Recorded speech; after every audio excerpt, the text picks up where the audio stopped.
Today I'm going to discuss something that affects so many creative people, so many creative entrepreneurs, and people that even do not want to admit it.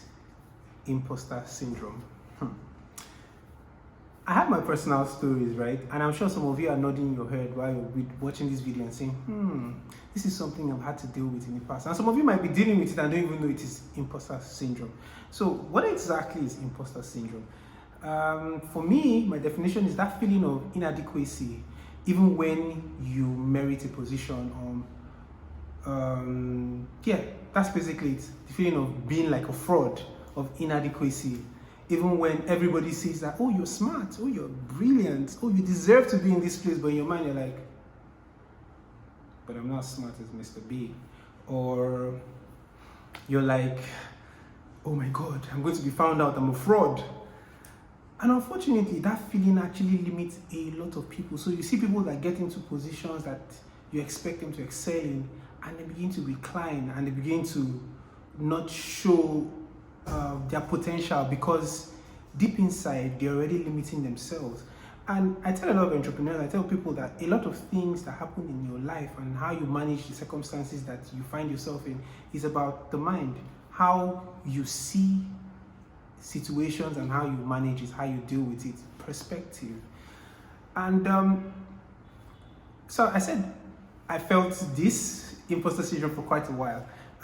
So two things, I'll give you two examples. I have a slight stammer, and at a point in my life, I was afraid to talk to people, even people that wanted to hear me speak. So people will say, hey, what's your opinion on this? And I'm like, I don't have any opinion because guess what? Stammer. Why? Why exactly? Because I felt like I wasn't as eloquent, or my points will not be passed on appropriately because of my stammer. And unfortunately, that kind of limited my growth or limited the way people saw me. Secondly, because of the work I did over the years, I was put in certain positions and I was made to sit at the table of kings. So, some really high network people. And when I get there and I see them like, oh my God, Stanford, oh my God, MIT, oh my God, billion-dollar business, oh my God, who am I? And then I just sit back and not express myself. But there was a reason why I was there. I had inputs, quality inputs to give.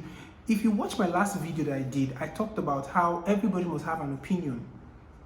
Even if you shouldn't share your opinion 100% of the time, you must have an opinion.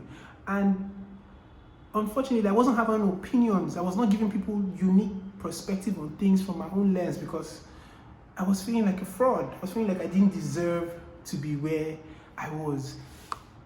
So a lot of people have to deal with this, and they limit themselves. They're supposed to go out to pitch, and then they see a certain person they respect on the panel, and they're like, they freeze and feel like nothing because I don't even know.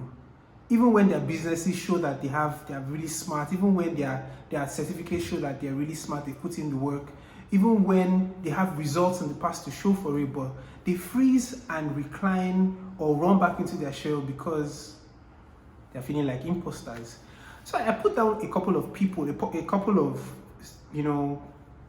people that fit into, or a couple of people that exhibit imposter syndrome and they don't know about it. The very first one, I actually fall under this, so I'm talking about myself. The perfectionist. And unfortunately, the perfectionist actually set really high standards for themselves, so that eventually they'll fail and they're like, it was bound to happen. So they know that what they're going into is almost impossible, but they do it because they are sort of lending credence to the fact that they are not good enough. They are not well prepared. They just know that they're going to fail. And so they keep on setting really, really high standards for themselves, keep on pushing their team to do things, keep on, because they're trying to compensate.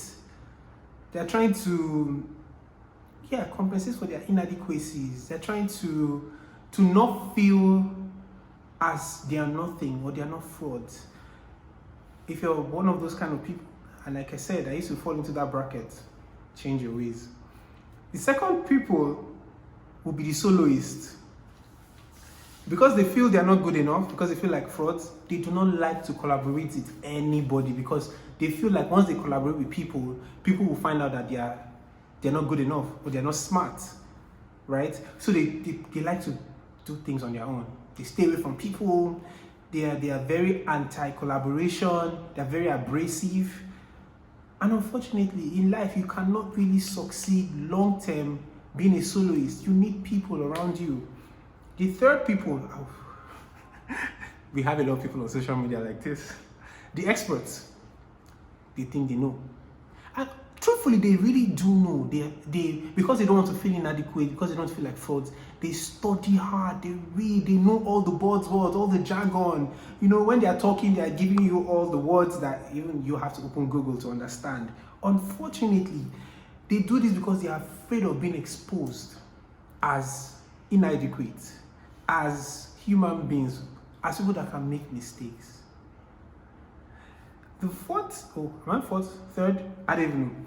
The third person, or the fourth people, are the superhumans, in quotes. They push themselves to work harder than everybody in the room. They wake up in the morning, they're working. They go to sleep at night, they're working, just because they want to prove that they are nobodies, that they want to prove that they're worth something. Unfortunately, that lifestyle always makes people losing sight of their purpose, and they end up living unhappy lives. So you find a lot of people that are working so hard, they look seemingly successful, but if you talk to them, they are so sad because they're trying to measure up to a standard that nobody has set for them. So next time you feel like you're in that phase where imposter syndrome is crawling on you, or you're feeling inadequate, remind yourself of the things you did to get to where you are. Remind yourself that you are worth every good decisions that have come your way because you put in the work. And if today, even if you didn't ask for it, you're put before Obama or Bill Gates to speak on something, tell yourself that there was something people saw in you to get there, to put you in front of those great people, not thinking about, oh, I'm going to flop, oh, I'm going to stammer, oh my God, what I'm saying doesn't make sense. They're going to look at me and like, and personally, I've been there where I thought I was saying jargon. But at the end of the meeting, people walk up to me and say, my goodness, you're a good orator. What you said made sense. It has changed my life. I've seen people that I've spoken to years after come to me and say, the thing you said on X day changed the way I saw life. Meanwhile, on that day, I was feeling so inadequate. I was feeling like I was a mess. And thankfully, I had a support system that always told me, you know that you're just joking, right? You actually did great. So maybe another way of dealing with imposter syndrome is to have the right kind of people feeding you positive energy around you. Because, I mean, the journey of life is not easy. There are times you will feel down, there are times you will feel inadequate, and sometimes it's just that one good message, that one message from somebody that will be real with you. Now, I'm not saying get people that will lie to you. I'm saying people that will be real with you, that will tell you the real situation of things. So, in closing, whenever you feel like an imposter, whenever you feel like a thief, you stole the opportunity, whenever you feel like you don't deserve where you are, think about all the work you have put in the past. Think about how many people's lives you have touched in the past. And think about where you are going to, how this situation you find yourself in is going to get you to where you are going to. You are not an imposter.